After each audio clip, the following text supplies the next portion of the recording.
Our top focus on Prime 5. According to reports, at least 2,400 demonstrators have been killed in Iran since anti-government demonstrations began in late December. Tensions are spiraling in Iran as nationwide demonstrations intensify. US President Donald Trump has now openly backed Iranian demonstrators. Trump has urged all the Iranians who are out on the streets to stay on the streets. And in his words, Trump has said, take over institutions, claiming that help is on its way. As we speak, over 2,000 people have been killed in Iran at this point of time, and this as there's massive demonstrations in the country. This is after it, of course, started over the economic fallout, and then they're demanding the supreme leader, Ayatollah Ali Khamenei, to step down. Before we tell you about all that's happening with our guests and reporters, take a listen to the reaction that have been coming in on this. And by the way, to all Iranian patriots, keep protesting, take over your institutions if possible, and save the name of the killers and the abusers that are abusing you. You're being very badly abused. If the numbers are right, now I hear 5 different sets of numbers. I hear numbers, look, 1 death is too much, but I hear much lower numbers, and then I hear much higher numbers. But I say save their names because they'll pay a very big price.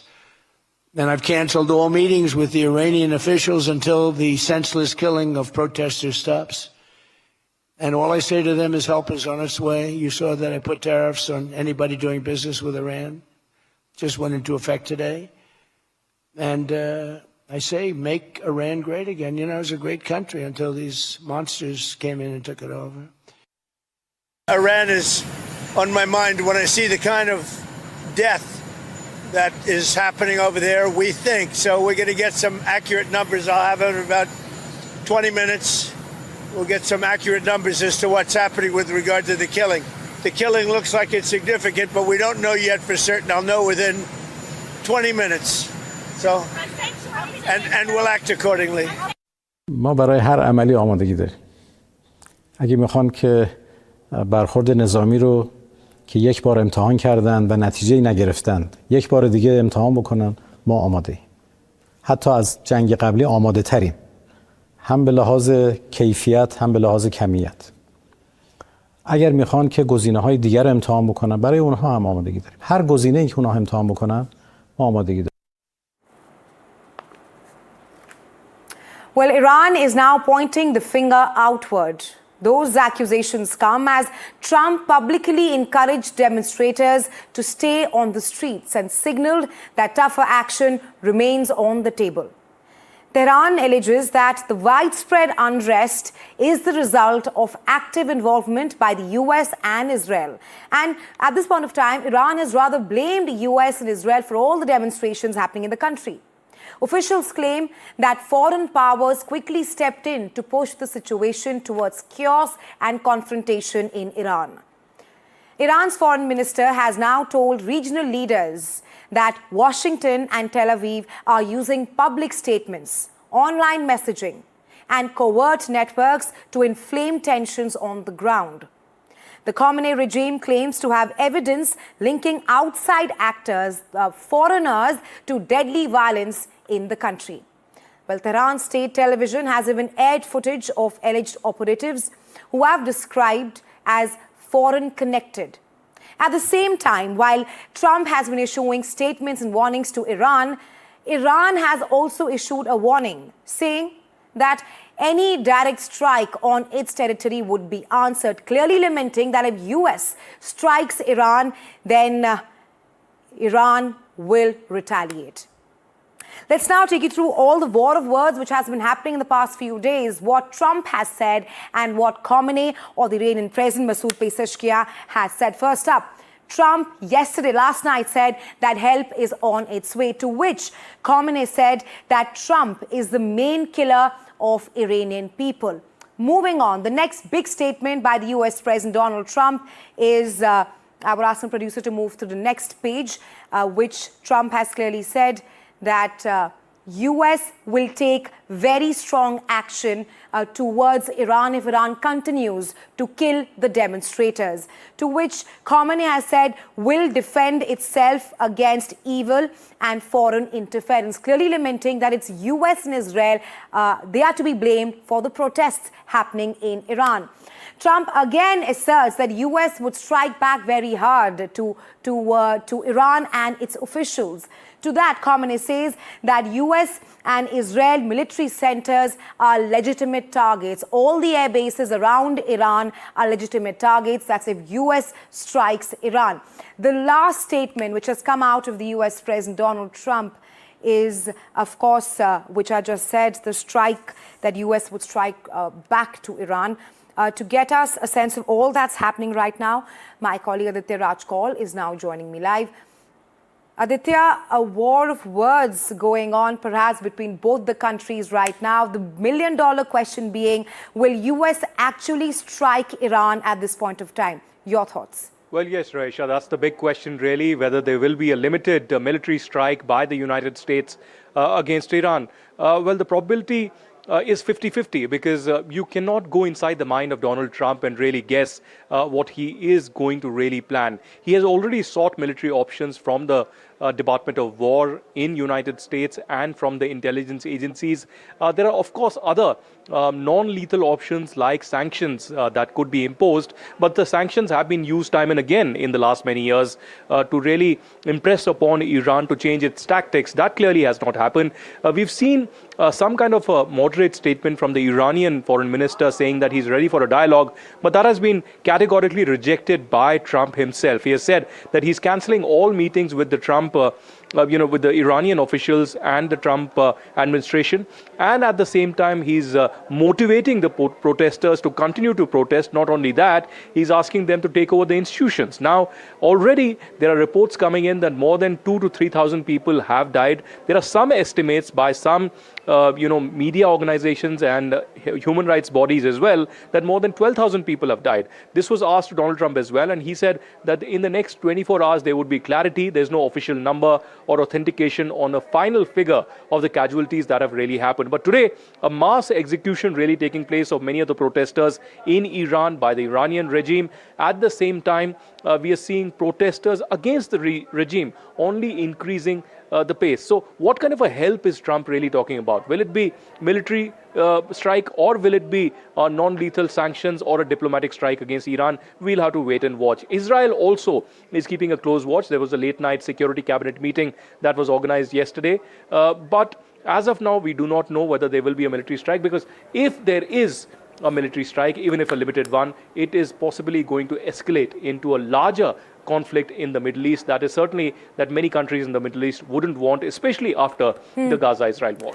Right, Aditya, absolutely. And of course, the other big question is, what are the factors which will govern Trump's decision? Aditya, stay with us. I'm also being joined by my guest, Michael Feller. He's a co-founder, chief strategist, Geopolitical Strategy. Welcome to NDTV, Mr. Feller.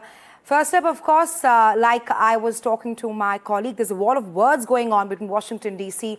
and Tehran. Trump has, in clear words, he has asked Iran to behave, while Tehran seems adamant, and the Iranian supreme leader has said that we will defend ourselves against the foreign interference.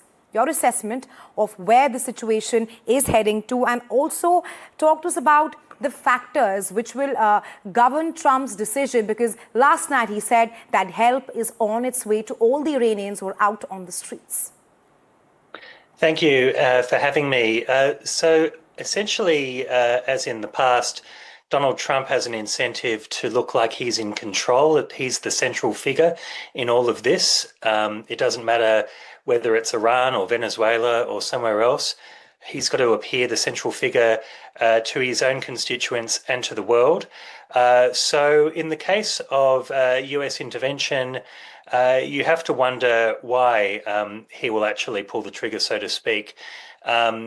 If he does intervene militarily, he only risks creating a domestic uprising, more of a, he puts the words in the mullahs' mouths. He essentially creates the foreign interference that they claim is driving these protests. So I don't think he will militarily intervene. But what I could expect to happen now that he's made the threat is beyond the sanctions, which have already been announced, that we could see cyber attacks or that kind of thing below the threshold of military escalation. Right. Right, Mr. Fella. Aditya, Mr. Fella, they're saying that he does not think there will be a military intervention. As we speak, there are 50,000 US personnel in West Asia, Aditya. But if there is a military strike per se, talk to us about the implications and the consequences moving forward. Well, certainly, Rahisha, there are going to be massive consequences. And of course, any kind of a limited strike also possibly will involve several other countries because there are US bases all across. Yesterday, we've had the Iranian defense minister threaten the US, saying that if there is any kind of an attack or a military strike on Iran, then the US bases in the region, from UAE to Qatar to other places, will face the consequences. Remember, during the 12-day war as well, when the US B-2 bombers had attacked the Iranian nuclear arsenals and the centers, there was a reaction from Iran, and it had hit one of the locations in Qatar, and that had led to a diplomatic standoff, really, that was controlled through some kind of a mediation. But at this moment, we've seen a lot of countries uniting with the protesters. We've had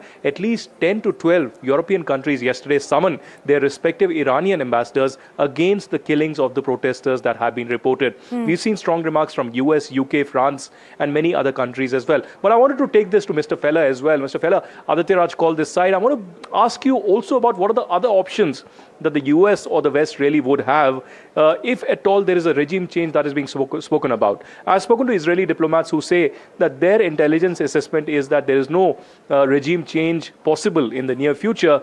Then are these only pressure tactics to weaken the regime? Yeah, that's right. The regime does seem united at this point in time. Also, Ayatollah Khamenei is 86 going on 87. He's not going to be around forever. And I would sense that regime change isn't going to happen while he remains.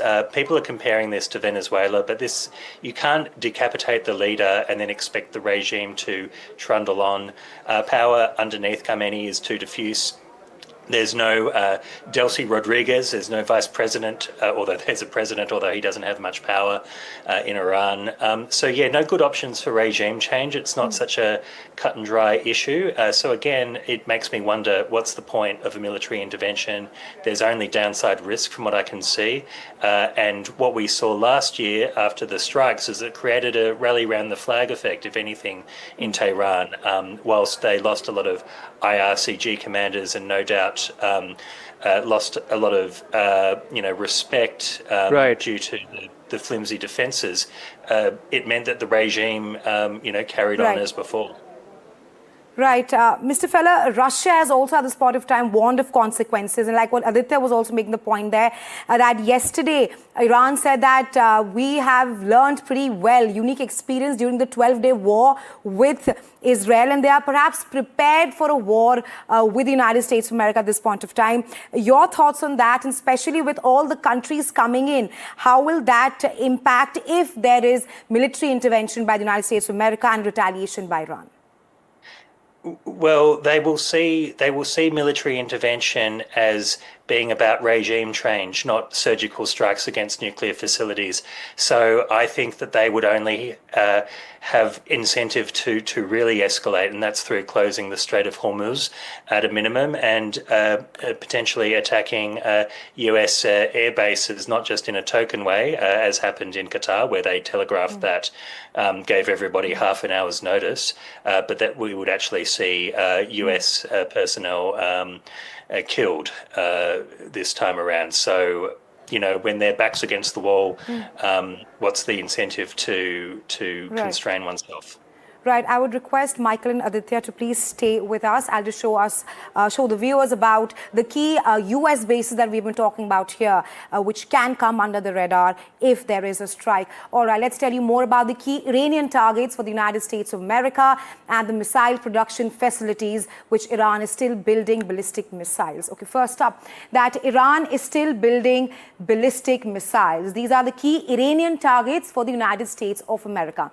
Moving on to the next pointer. CIA has already tracked over a dozen over and underground sites in Iran, which are potential targets for the United States of America at this point of time. The stock repletion is underway after the 2025 attack on Israel. After this, the other key Iranian targets for the United States of America is perhaps this is the overall key targets which can come under attack. Let's also now tell you about the US bases in Iran which can come under attack if US decides to militarily intervene in Iran. What are the US bases around Iran? So here we'll take you through the key US bases which surrounds Iran, which can come under the attack. First up, let's talk about their base in Turkey. That's the İncelik Air Base in Turkey, strength of 2,500. Remember, all these air bases around Iran, it comes up to 50,000 US personnel which are stationed in all these air bases. Moving on to Iraq, the air base there has around 2,000 US personnel. Then in Bahrain, the naval support activity there of the United States of America, strength 7,000. In UAE, the strength is 5,000. Remember, the air base in Qatar had come under the attack. The Al Udeid air base in Qatar had come under attack last year during the 12-day Israel-Iran war. Here, the strength is 13,500. It is also known as the logistics hub of the US air base in Qatar. Moving on to Saudi Arabia, the strength there is 3,000. Oman, 600. And lastly, Syria, which is also a key US air base in the country. It has a strength of 2,000. Hence, all these air bases around Iran, it accumulates to 50,000 US personnel, and they are under the radar only if US strikes Iran and Iran decides to attack all these air bases. Well, our guests are still here with us. Aditya, over to you first. How do you see the situation panning out in West Asia? We showed that map graphics there of 50,000 US personnel in West Asia. Well, certainly it's a very serious situation, Rahisha, with the protests escalating in Iran, thousands of people on the streets. And let's remember that we have equal number of women folk also coming in to protest. There are clashes that have been reported. There are various videos doing rounds. But for almost a week now, there is a complete internet blockade. There's an internet ban that has been reported. Of course, there are now reports that Elon Musk has now sanctioned free Starlink satellite for the Iranians, but how many will be able to explore that option and use that using the equipment on ground would be still a big question mark. So we'll have to wait and watch what kind of strategy the regime really operates in, but there are statements going to and fro from Washington, D.C. to Iran and other countries also involving and trying to put diplomatic and political pressure on Iran to not go aggressive against the protesters. But I wanted to ask Mr. Feller as well about China and Russia. Mr. Feller, how do you see the support that has come in from China and Russia for Iran? There are very strong statements that have come in from the respective foreign ministries. But do you see beyond that, the military relations that these countries have, could physically, possibly China and Russia support Iran in some way on ground, or is that really restricted to the foreign policy statements? I very much doubt that they will militarily intervene, should that be the option that President Trump takes. We saw similar offers of support for Venezuela before Maduro was toppled, and we saw similar offers of solidarity before the strikes on Iran last year. So not to say that Russia or China would welcome intervention, but they're not going to necessarily do anything about it. And some might actually say they would be happy for the US to be embroiled in another Middle Eastern war, should that be the consequence of any strikes. Right, gentlemen, as we speak, we're also learning that the Iranian commander has given out a statement. He said that Iran's military at peak readiness for any US attack, and has said that we've perhaps learned from our mistakes during the 12-day war with Israel. Mr. Feller, over to you. How do you see this panning out? Because it seems like both the sides are battle ready at this point of time. Yeah, battle ready in the rhetoric, but you have to look at the action. And whilst information coming out of Iran is difficult to pass due to the information blackout, it does seem from what I've seen that the protests are subsiding now. The regime is very much intact. It's very much unified at this point in time. And Trump has a lot on his plate. He's got Greenland to think about. He's got many other things to think about. And whilst he's the master of distraction, I just don't know if he wants to open this can of worms.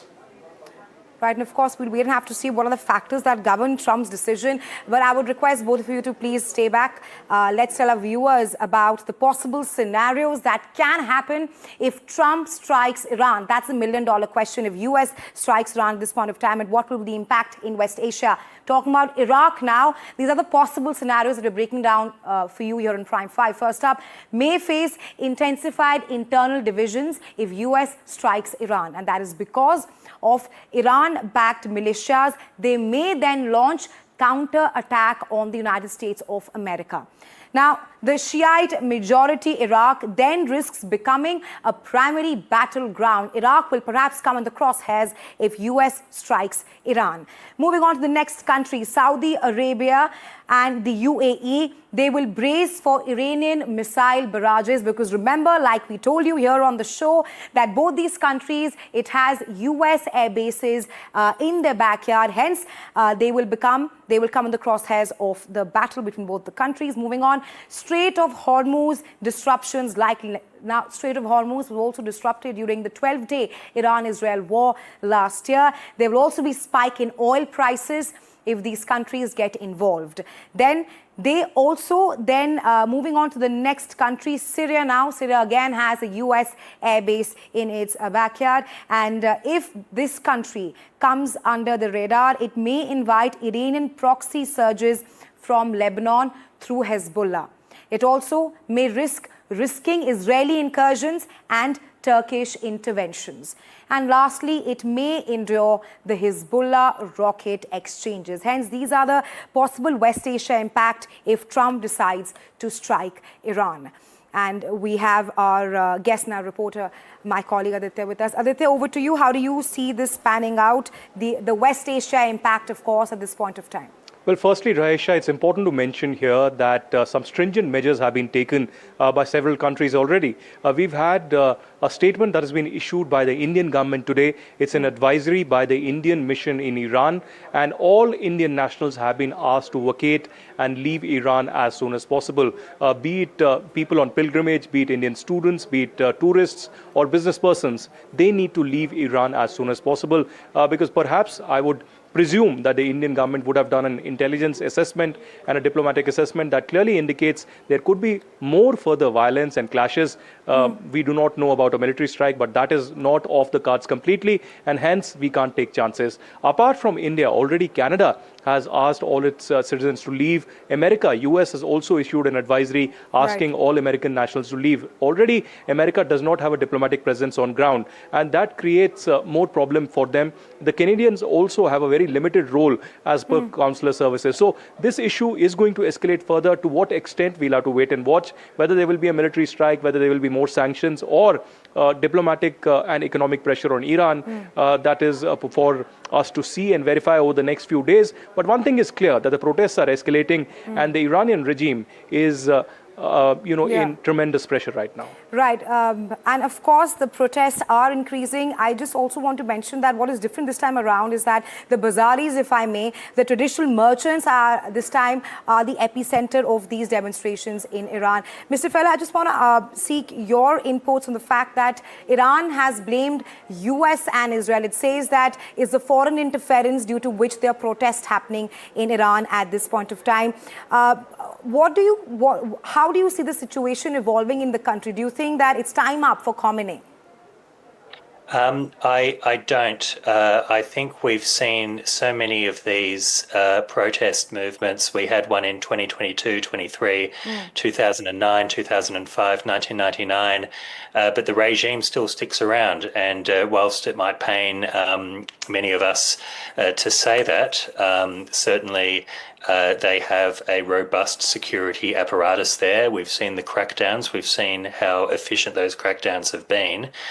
So I don't think really they're going anywhere. And whilst the Bazaris and other constituents have joined or led the protests, there still are counter-protests. There still is a large constituency within Iran that supports the regime. And if foreign interference moved to the military dimension, if we saw strikes, we'll see what we saw last year, which is a rally around the flag effect. Right, Mr. Fella.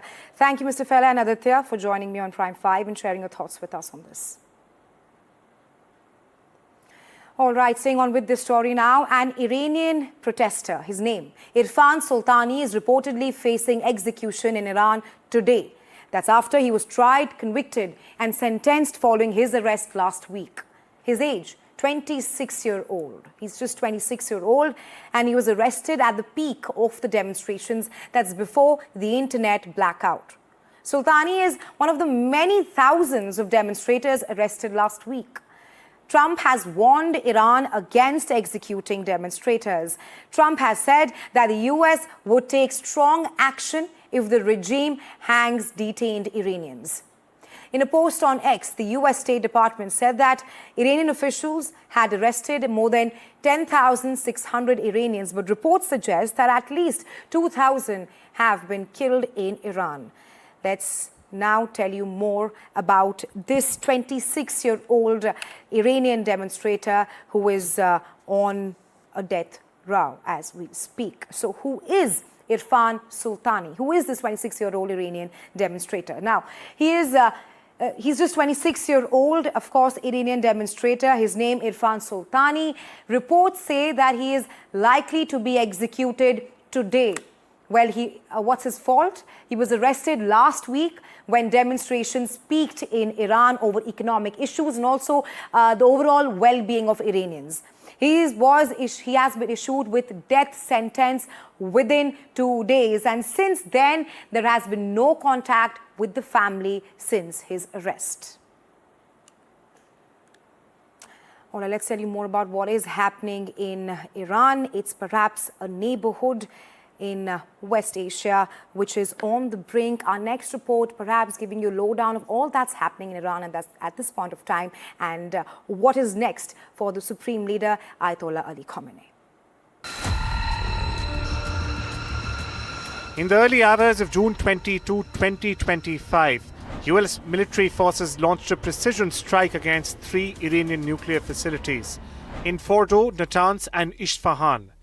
The operation, called Operation Midnight Hammer, used a combination of long-range B-2 Spirit stealth bombers and submarine-launched Tomahawk cruise missiles in what Pentagon officials called a deliberate and precise strike.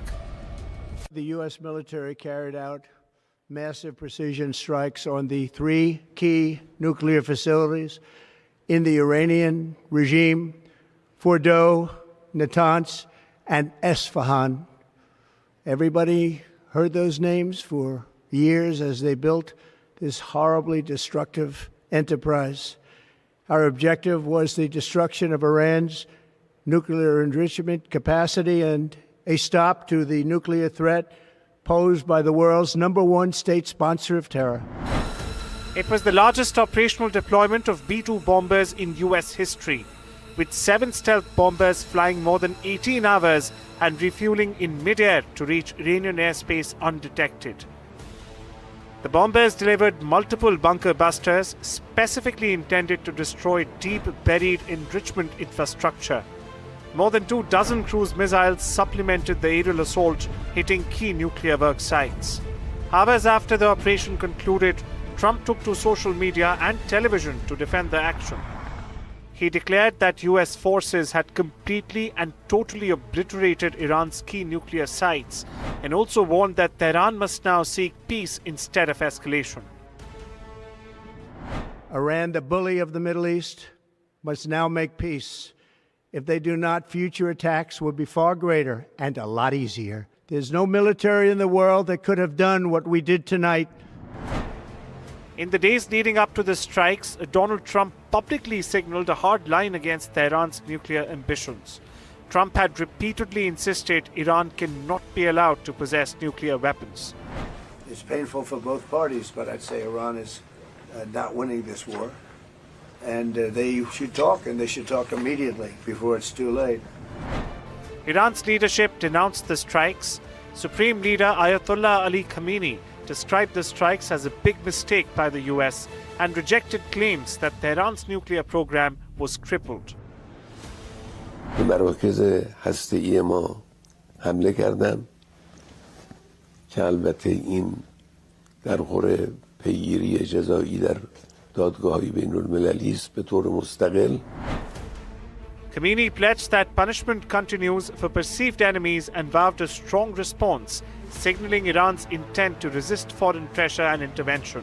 The US-Iran confrontation has now reached a new level of intensity, with regional and global powers closely watching each development. Bureau Report, NDTV.